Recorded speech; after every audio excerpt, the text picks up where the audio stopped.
Photograph लेते रहें आप सभी, क्योंकि ये एक यादगार पल है और ये हम सबके लिए एक जो है यादगार इसमें आपने क्यों है आज के GYT इनोवेशन प्रोग्राम में आए। बहुत बहुत धन्यवाद। प्लीज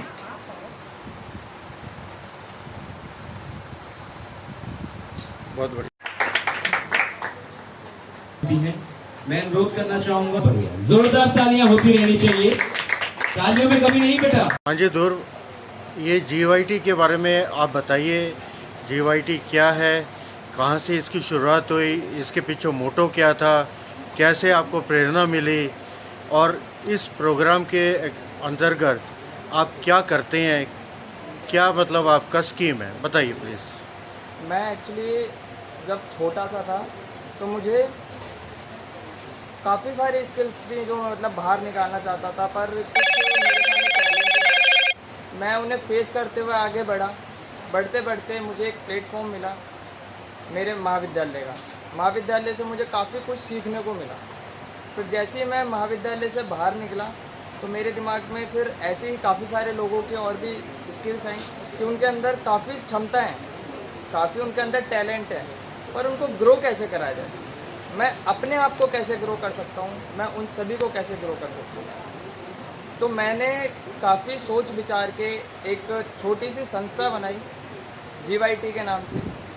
GYT की जो फुल फॉर्म है वो है grow your talent. Grow your talent, हम आपके टैलेंट को ग्रो करेंगे, हम यूथ के टैलेंट को ग्रो करेंगे, हम उनको एक प्लेटफॉर्म देंगे और वो प्लेटफॉर्म प्रोवाइड कराएंगे। उनकी अंदर काफ़ी सारी स्किल्स होती हैं, वो किस तरीके से निखार सकते हैं अपनी स्किल्स को, उसके लिए हम उनको गाइड भी करेंगे, साथ ही जितनी भी चीज़ें हम उन्हें प्रोवाइड भी करेंगे।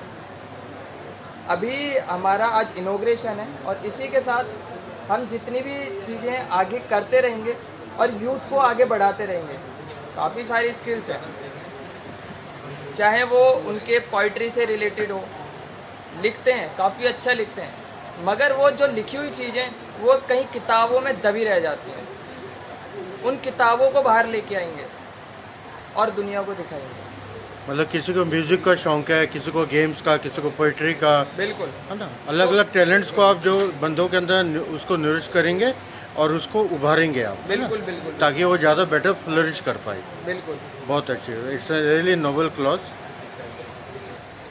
बताइए विक्रम जी। देखिए, ग्रो बच्चे ने ध्रुव में बड़ा अच्छा काम किया है कि युवाओं को आगे बढ़ाने के लिए कि ग्रो योर टैलेंट, GYT मतलब ग्रो योर टैलेंट, कि आप जो भी बच्चे हैं, अगर कोई बच्चा मैं कहता हूँ क्रिकेटर बनना चाहता है तो वो क्रिकेटर बन सकता है, अगर कोई बच्चा फैशन डिज़ाइनिंग में जा सकता है फैशन डिज़ाइनिंग में। तो जब ये बच्चा मेरे पास आया, मेरे ऐसा हुआ कि मैं गवर्नमेंट डिग्री कॉलेज में गया था और कुछ महीना पहले ही चैलेंजर ग्रुप ने एक प्रोग्राम किया था जिसमें वहाँ पे जो इनके प्रिंसिपल साहब थे गवर्नमेंट डिग्री कॉलेज के, उन्होंने मुझे सम्मानित किया था। तो अभी पीछे 15 अगस्त वाले दिन वहाँ पे एक पौधा रोपण का कार्यक्रम था, उसमें मैं सम्मिलित हुआ था। तब इस बच्चे से मेरी मुलाकात हुई, उसने जब अपना वो बताया कि मैं अंकल ऐसे ऐसे कुछ करना चाहता हूँ, GYT बनाना चाहता हूँ और ग्रो योर टैलेंट।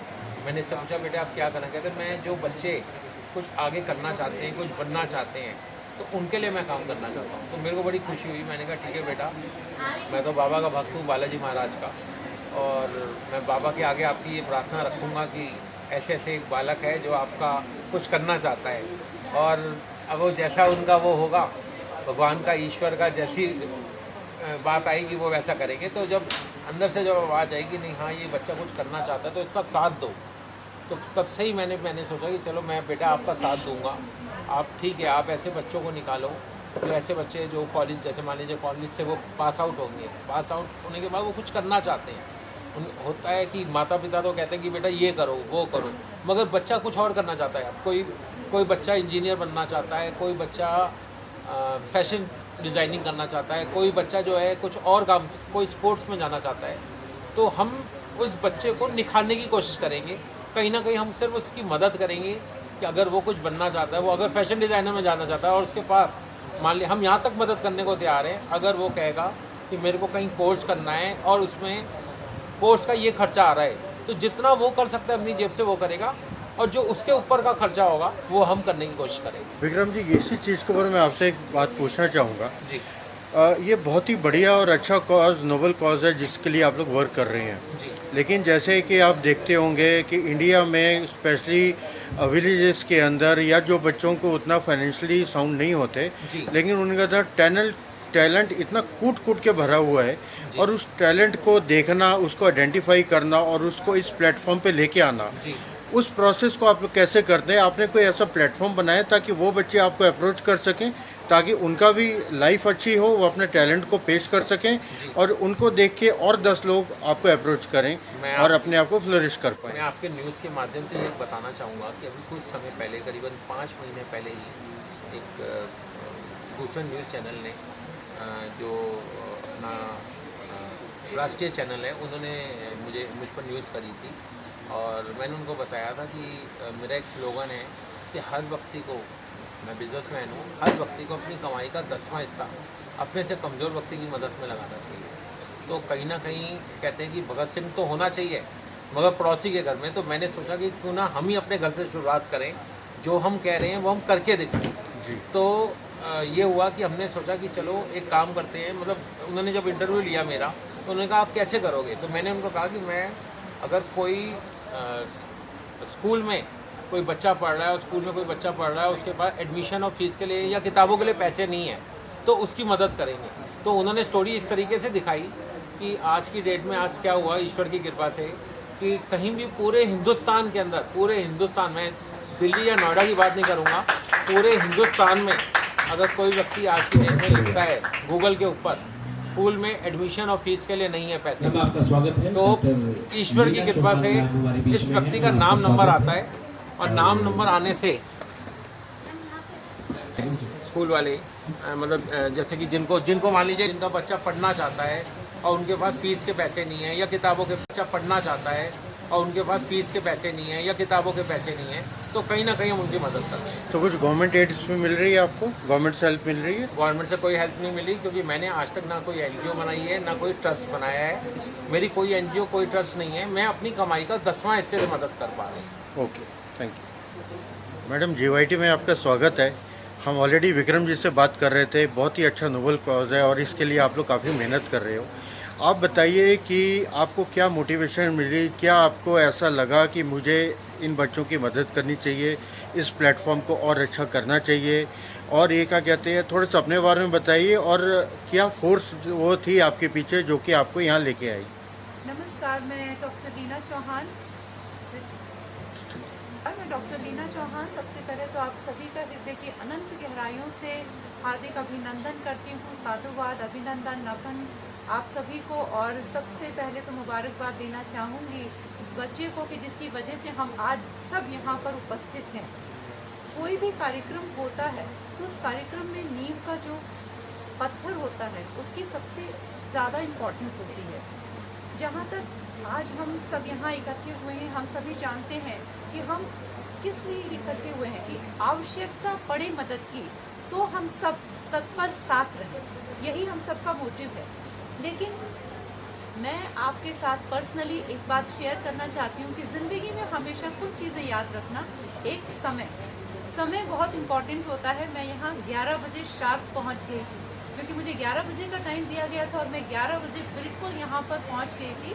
तो जो लोग आए 11 बजे पहुँचे, मुझे मिले, मुझे बहुत खुशी की बात है। लेकिन जो थोड़ा सा भी देर से आए, मैं उनको ये संदेश देना चाहती हूँ कि किसी भी प्रोग्राम में आप जाएं, आपको जो समय दिया गया है उस समय पर पहुँचें। मोदी जी के पास भी सिर्फ 24 घंटे या 24 घंटे में वो इतना बड़ा देश संभाल रहे हैं, तो कहीं ना कहीं वो समय का प्रबंधन जो है ना उसको देखकर चलते हैं। तो कोई भी काम करें, समय प्रबंधन, सुन रहे हैं सब हमारी बात, समय प्रबंधन का हमेशा ध्यान रखें। आपको जहां अगर 9 बजे का टाइम दिया है तो आप 9 बजे वहां पहुंचने की कोशिश करें, ठीक है? तो इससे आप जीवन में सफल रहेंगे। अब बात होती है कि हेल्प कैसे करनी चाहिए। मैं भी हेल्प करती हूँ, बहुत हेल्प करती हूँ, लेकिन एक चीज़ का बहुत ध्यान रखती हूँ कि कोई भी चीज़ मुफ्त में नहीं दे, कभी नहीं दे।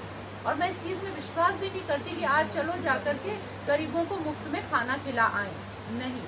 मैं हमेशा अगर कहीं जाऊंगी ना तो मैं जहाँ बच्चे इकट्ठे होंगे मैं कहूँगी अच्छा ठीक है चलो ऐसा करते हैं, आज हम इस रोड की सफाई करते हैं। सब मिलकर करते हैं, मैं भी करती हूँ उनके साथ में। 10 बच्चे इकट्ठे करती हूँ, कहती हूँ चलो हम इस रोड की सफाई करते हैं, उसे पूरा क्लीन करते हैं, 2 घंटा लगा करके क्लीन करते हैं। उसके बाद कहती हूँ चलो अब हम बैठ कर लंच करते हैं।